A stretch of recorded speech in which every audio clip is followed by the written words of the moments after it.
Hi everyone, this is Andrew Kuka. I'm a second year Stevenson Center cohort member, and with me is my classmate Derek Conley. Hello there. We're coming to you from Aurora, Illinois, in our humble little apartment. I'm making this podcast to tell you a little bit about my experience here in the Stevenson Center. I thought I'd include Derek. So wait, I think we need to start out with your background. How'd you end up at the Stevenson Center? Do you want me to start out and then you can talk about yourself? Yeah. Alright. So, I'm from Vernon Township, New Jersey. So I got my bachelor's in sociology from Rutgers and...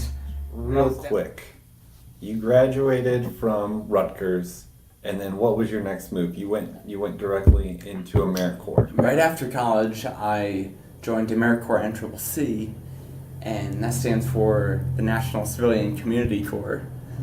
And while I was in NCCC, I was on a team with 10 other people around my age, and we traveled around and we did a lot of different projects, from working with people with disabilities to building hiking trails in state parks to converting an old greenhouse into a community center in Wisconsin. We also built some Habitat for Humanity houses. And after my first year with AmeriCorps, I decided to sign on to another year, only this time as a state and national position. So with rebuilding Together Bergen County in New Jersey, repairing houses that were impacted by Hurricane Sandy that had hit a few years earlier and had flooded out a lot of houses. Wow. So it was all centered Did a lot of around. It was all centered around like community development type things, right? Yeah. Yeah. So how did that turn into like you going into the Stevenson Center? Actually, how did you even find out about the Stevenson Center? Well, AmeriCorps has a website where you can check what schools match the Segal Education Award. For me, what stood out at Illinois State and Stevenson Center was like the financial package. Like as soon as you see that, you start diving into like kind of some of the other aspects of if you could live there and what the program's like. I'm in economics. Actually, maybe this is a good time to tell the readers about me and how I came to the Stevenson Center. You say so. You're a guest, Derek, but just go ahead. So my name's Derek Conley, and I am from Carbondale, Illinois, which is in southern Illinois, far away from Chicago. Most people don't understand that. But I graduated from Southern Illinois University with a bachelor's in economics. I then was the manager of a nonprofit science center for about a year and a half or so. But really I was just doing that waiting to go to Peace Corps, which I eventually got to. I did Peace Corps Costa Rica for 2 years, had a excellent experience there, working in a small village of about 600 people or so. And did a couple of projects. Just to like name a few, we remodeled our community center. We built an aqueduct. We put an addition onto our police station, and we built kind of a community restaurant, kind of by our soccer field and stuff. And then, of course, I did some other things. That's interesting, man. I taught English, math, and tutored math and science and stuff. But all in all, it was a great experience. After my Peace Corps experience, I started looking at graduate programs, and kind of the same experience with you. Peace Corps has a website. After you do Peace Corps, you can go on and see all these special like scholarships and stuff that you can, or fellowships that you can get. And Illinois State was like one of like I don't know, like 10 or 12 that popped up. And I wanted to know what the program was like, and I saw what great financial package it was, and ended up applying because, that was a big part of it, but it was also this focus on community development, which not a lot of other programs had. I'm right there with you. Like, there's some tension in this sociology field. Not going to get into it that much, but there's some tension between pure sociology and applied sociology. Mm-hmm. I'm all about applied sociology and actually getting out of the ivory tower and putting some of this knowledge to use. And that was like some awesome feature of the Stevenson Center, being a multidisciplinary Well, that was part. There's like two parts to it, right? Because like one, you're like actually learning about things that actually apply, and that was like a lot of the classes that we took together. It was like purely community development strategies for, bettering your community. And then you also took the regular classes, like where we took like the heavy statistical class that it'd be really hard to actually apply it to something, but still had a lot of value. Mm-hmm.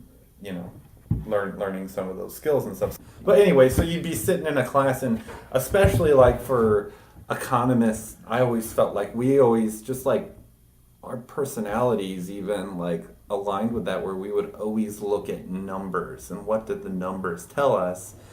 And then you get to sit in a class and talk about these philosophies, and you have the sociologist next to you talking about social impact and real change. So another thing is the cohort, right? Yeah. Aside from it being interdisciplinary and us playing off of like our differences ideologically, but aside from that, everyone in our cohort came in with some kind of service background. And I think that was something that was especially meaningful for me. What do you think about that? Yeah, no, it bled into like our personal lives even. Like we'd sit in, 3-hour long class talking about whatever subject it was. And then like we'd be hanging out on a Saturday night, and then we'd sit there and we'd have like a 10-person free-for-all discussion for like another 3 hours. Yeah. And like that was kind of like an added benefit that was unexpected, because you have all these people with that come from these different ideologies and different work experiences from different parts of the country who are all coming together. Our cohort was full of a lot of intelligent people. And just hearing other people talk, and sometimes you'd start to understand things better, and like it didn't even feel like schoolwork or anything. Yeah, like you were saying, even the academic side of things, it kind of like dovetailed with our experience, and that really like added a lot of great context to what we were learning. All right, so moving on, let's talk about our second year. I think this is my podcast, Derek. All right, go ahead. Moving on, let's talk about our second year. So Derek, why don't you start off? How has your professional practice been going so far? I mean, you've been working here in Aurora at Invest Aurora, yes, a economic development corporation organization. Yeah. So what you been learning? How's it been? All right. So I work for Invest Aurora, and we're basically kind of we're a nonprofit economic development group. So basically, the city entrusts us with attracting new businesses into the area, and making sure that our existing businesses are happy and they feel supported. So we do this a number of ways. we do things like we negotiate incentives with businesses that potentially want to come into the area. We also have a lot of programs to help entrepreneurs. So, for example, we do have people that will like look at business plans, things of that nature. We also recently had something like a Shark Tank event where basically entrepreneurs were allowed to come in, present their idea. And if they lose, then they are dropped into a Shark Tank? Exactly. If I'm understanding this correctly. We had the Shark Tank and everything, but no one lost. Everyone won. Everyone won. All right. But yeah, they got to come in and present their business idea, and then we had like a ton of prizes that they could win, and all the prizes were relating to like kind of like kicking off their business, like getting like $500 of like graphic design work so they could get a logo, or getting a space at like a co-working center, so that they could have like an office for like, I think it was 3 months, like things like that and stuff. We also, we have a focus on the downtown, so we have a downtown grant program, which basically we assist property owners in the rehabilitation of their property with money. We will pay for a certain cost if it's like kind of upgrading their the physical structure of their building. This could be, putting in a kitchen or fixing the facade.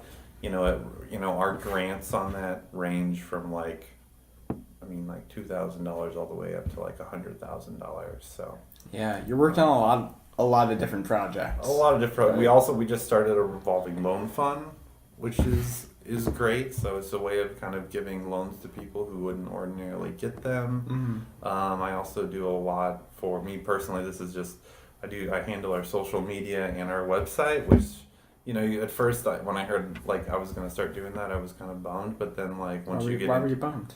I just felt like it wasn't something like meaningful work. But then once you get into it and stuff, and you realize that you're kind of the marketing communications person, like right.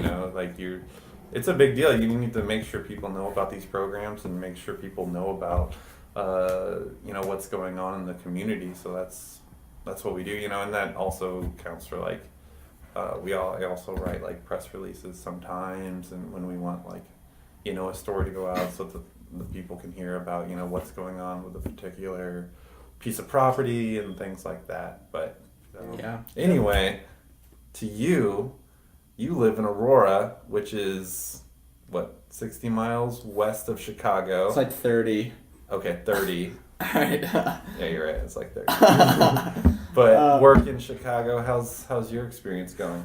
I'm working in downtown Chicago at an organization called Housing Action Illinois. They advocate for progressive housing policy in Illinois. But the department that I work in is training and technical assistance, and my department puts on different training events for housing counselors in Illinois. And actually, I'm working on a new rental curriculum for them. Another big part of what I do is manage the intermediary, and how that works is HUD gives Housing Action a large grant that we distribute to 26 different housing counseling organizations. And my responsibility is checking all the paperwork that the 26 housing counseling organizations send in, and working with them to correct any mistakes that might have been made, or if they're having problems with their client management system, or how they're keeping track of their hours. So I'm always talking with people from all these different organizations, and it's pretty eye-opening seeing how so many different housing counseling organizations function. All right, well, that about wraps it up for us. I think we're ready. So this is Andrew Kuka and Derek Conley signing out. All right, it's been real. See ya.